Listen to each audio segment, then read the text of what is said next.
देखिए, आज जो हम लोग पढ़ने वाले हैं वह आपका क्लास 10th का 4 नंबर चैप्टर है, जिसका नाम है द्विघात समीकरण। और आज की क्लास में हम लोग एकदम बेसिक कंसेप्ट पढ़ेंगे। ये कंसेप्ट के बिना आप क्लास का चैप्टर स्टार्ट करना मुमकिन ही नहीं बल्कि नामुमकिन हो जाएगा। इसलिए आज के ये पहला लेक्चर का शुरुआत हम लोग द्विघात समीकरण के कंसेप्ट और बेसिक कंसेप्ट अवधारणा के साथ करते हैं। इस चैप्टर का नाम है आपका द्विघात समीकरण, और द्विघात समीकरण को हम लोग बोलते हैं क्वाड्रेटिक इक्वेशन। क्वाड्रेटिक इक्वेशन कहने का मतलब द्विघात, जेकर दू गो घात हो ना ओकरा द्विघात कहते हैं। और जिसके समीकरण में बराबर का चिन्ह लगा हो समता का, उसको हम लोग समीकरण कहते हैं। समीकरण का मतलब इक्वल होता है, बराबर में आपको कुछ होना चाहिए। हाँ, अब हम लोग जानते हैं कि द्विघात समीकरण का व्यापक रूप तो ए एक्स स्क्वायर प्लस में बी एक्स या प्लस में सी, और समीकरण है तो हम लोग बराबर में जीरो लगा देंगे। गुड। अब एक बात और जानेंगे कि ए के जगह कभी भी जीरो नहीं होगा। इसका क्या मतलब हुआ? ए के जगह जीरो न हुआ, इसका मतलब ये हुआ कि यदि आप ए के जगह जीरो रख देते हैं तो जीरो बीच में गुना एक्स का स्क्वायर प्लस में बी एक्स या प्लस में सी बराबर क्या चीज़ जीरो हो जाएगा। जीरो में किसी भी संख्या से गुना करिएगा तो क्या मिलेगा आपको? जीरो मिलेगा। या प्लस में क्या चीज़ बी एक्स और प्लस में आपका सी बराबर में जीरो, आपको आया बी एक्स प्लस में सी बराबर जीरो। हम ये देख रहे हैं कि द्विघात बहुपद के दो गो घात वाला पदे साइड हो गया, तो ये आपका द्विघात बहुपद अब नहीं रहा, इसलिए ए बराबर जीरो कभी नहीं होगा। द्विघात बहुपद और द्विघात समीकरण में बहुत बड़ा डिफरेंट होता है। क्वाड्रेटिक पॉलिनोमियल में और क्वाड्रेटिक इक्वेशन में बहुत चीज़ का अंतर होता है। इसका व्यापक रूप है एक्स स्क्वायर प्लस में बी एक्स प्लस में सी। याद रखिएगा, इसके बराबर में कभी भी जीरो नहीं होगा। और ए एक्स स्क्वायर प्लस में बी एक्स प्लस में सी, इसके बराबर में जीरो होगा। दोनों में इतना ही अंतर है। जैसे कि 4x स्क्वायर प्लस में 5x प्लस में 3 बराबर में जीरो कभी नहीं होगा बहुपद में, लेकिन 2x स्क्वायर माइनस में x या प्लस में 5 बराबर में जीरो हमेशा होगा। तो बहुपद और समीकरण में यही अंतर है। आप समझते हैं gx क्या होता है, qx क्या होता है, rx क्या होता है और px क्या होता है। समझिए, 2 से हम अगर जो 5 में डिवाइड कर ले तो 2 दूना 4, 5 में से 4 गया, आपका 1 बच रहा है। गुड। याद रखिएगा, शेषफल को हम लोग रिमाइंडर बोलते हैं, इसको rx से दर्शाते हैं। गुड। भागफल, भाग लगाने पर जो फल प्राप्त होता है उसको क्यूटिंट बोलते हैं, q से दर्शाते हैं।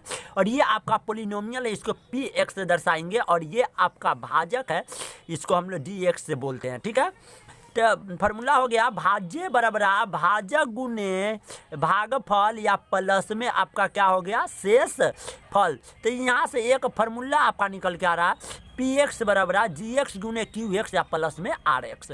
जैसे कि हम आपको कहें सही फार्मूला पर कैसे साबित करिएगा, तो पी एक्स का मान आपका 5 है, जी एक्स का मान 2 है और जी एक्स का मान 2 है, और शेषफल कितना है 1। 2 दूना 4 को 1 को 5 को दोनों आपस में बराबर हो गया, तो हम लोग ये समझेंगे से ये दिया हुआ भाज्य यूक्लिड विभाजन एल्गोरिथम का पालन कर रहा है। देखिए, द्विघात बहुपद पहचानने का ये जनरल फार्मूला होता है, जिसमें याद रखिएगा ए को, बी को और सी को हम लोग वास्तविक नंबर बोलते हैं, रियल नंबर बोलते हैं। इसको कभी कभी हम लोग वास्तविक चर भी कह देते हैं। और इसका जो मान होता है वह चर संख्या मतलब एक्स के मान पर कभी डिपेंड नहीं करता। अलग अलग वैल्यू में अलग अलग परिस्थिति। हमेशा याद रखिएगा कि ए का कंडीशन होगा, ए की जगह कभी भी जीरो नहीं रखिएगा, न तो ये आपका बहुपद नहीं रहेगा। सबसे इम्पोर्टेंट टॉपिक है आपका द्विघात बहुपद का शून्य, कि ये आपके एग्जाम में बहुत बार पूछे गए हैं। जैसे कि यदि मान लीजिए कि आपको कोई एक बहुपद दिया है, ये बहुपद आपका कुछ इस प्रकार का हो, एक्स स्क्वायर माइनस में 4x और प्लस में 4, ये आपका बहुपद है। ठीक है, और इस बहुपद यहाँ पे बहुपद है, यहाँ पर x बराबर 2 रखना है और बताना है कि ये शून्य है या नहीं है। चलिए तब देखते हैं। x की जगह 2, तो 2 का स्क्वायर माइनस 4 बीच में गुना x की जगह कितना 2 या प्लस में 4। 2 का स्क्वायर कितना हो जाएगा 4, 2 दूना 4 नहीं जानते हैं, 2 का स्क्वायर मतलब गुना 2 गुने 2, 2 दूना कितना हो गया 4 हो गया, माइनस में 4 दूना 8 या प्लस में प्लस को जोड़ दीजिए, 4 को आपका 8 हो गया, माइनस में 8, प्लस माइनस घटेगा 0 आ गया, तो हम लोग कहेंगे अतः बहुपद का शून्यक है। चलिए अगला क्वेश्चन पे बात करते हैं। ये आपके पास क्वेश्चन है एक्स स्क्वायर माइनस में 5x प्लस में 4। यहाँ पे आपको पुट करना है एक्स बराबर 1, एक्स की जगह कितना रख देना है आपको 1 रख देना है। ठीक है, तो एक्स के जगह 1 माइनस 5 गुने एक्स के जगह 1 या प्लस में कितना 4। 1 का स्क्वायर कितना हो जाएगा 1 1 कम 1 या माइनस में 5 1 कम 5 या प्लस में कितना 4। प्लस में 1 या प्लस में 4 जुटेगा 4 गो एगो का एगो 5 गो या माइनस में कितना 5 गो। अब जानते हैं कि 5 में से 5 जाएगा तो आपका कितना बचेगा 0। जब ये 0 आ गया तो अतः बहुपद का शून्यक होगा, अतः शून्यक होगा। अगर जो एक्स के मान में अगर जो उसका मान रख रहे हैं और बहुपद को शून्यक बना दे रहा है तो आप समझिएगा कि बहुपद का शून्यक होगा। बहुपद का शून्य कब कहेंगे? जब एक्स के वैल्यू कुछ भी हो, वाई का वैल्यू कुछ भी हो, चाहे टी का वैल्यू कुछ भी हो, चाहे पी का वैल्यू कुछ भी हो। अगर जो दिया हुआ बहुपद को एकदम 0 बना दे तो हम लोग कहेंगे बहुपद का शून्यक है। जैसे कि आपके पास एक क्वेश्चन है एक्स स्क्वायर माइनस में 3 एक्स प्लस में 2 पुट करना है, एक्स बराबर आपको 2।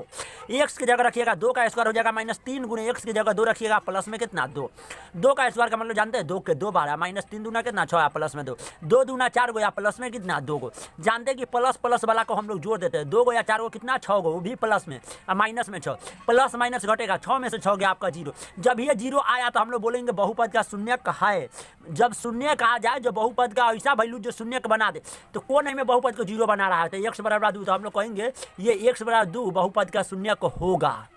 एक आपको ऐसा उदाहरण लेके बताते हैं जो बहुपद का शून्यक नहीं होगा, जैसे कि एक्स स्क्वायर माइनस में 3 एक्स प्लस में 2।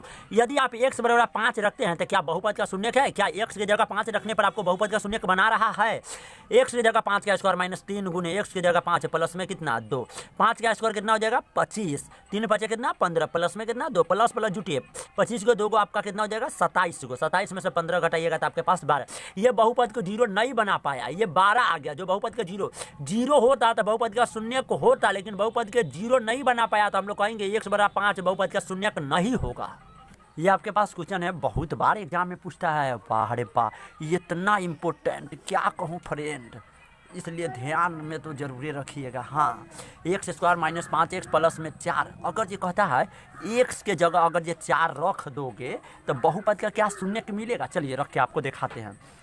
X square minus 5 x plus में 4 दिया हुआ बहुपद है और हमको एक्स के जगह कितना रखना है 4। एक्स की जगह 4 तो 4 का स्क्वायर ब्रैकेट लगा दें -5, बीच में मल्टीप्लाइकेशन, एक्स की जगह कितना रखना है 4 प्लस में कितना 4। जहाँ जहाँ एक्स होगा वहाँ आस्ते से 4 रख देना है, ठीक है। 4 का स्क्वायर का मतलब जानते हैं 4 के कितना बार 2 बार माइनस, 5 चौके कितना 20 या प्लस में कितना 4। जानते हैं कि 4 चौका कितना होता है 16, ठीक है। 16 का आगे कुछ नहीं तो क्या होता है प्लस, माइनस में कितना 20 या प्लस में कितना 4। 16 को या 4 को कई गो 20 गो, वो भी क्या चीज़ में प्लस में, प्लस प्लस वाला के जोड़ देते हैं और माइनस में भी। अब जानते हैं कि प्लस माइनस से घटेगा मतलब डंटा लेके कटेगा, आ गया आपका 0। जब ये बहुपद के 0 बना दे तो हम लोग कहेंगे अतः एक्स बराबर कितना पर 4 पर बहुपद का शून्यक होगा, क्योंकि बहुपद को क्या बना दिया है 0 बना दिया है, गोल गोल अंडा पंडित जी के डंडा। बाकी all the best, you again meet you next class. Thank you very much, I love you.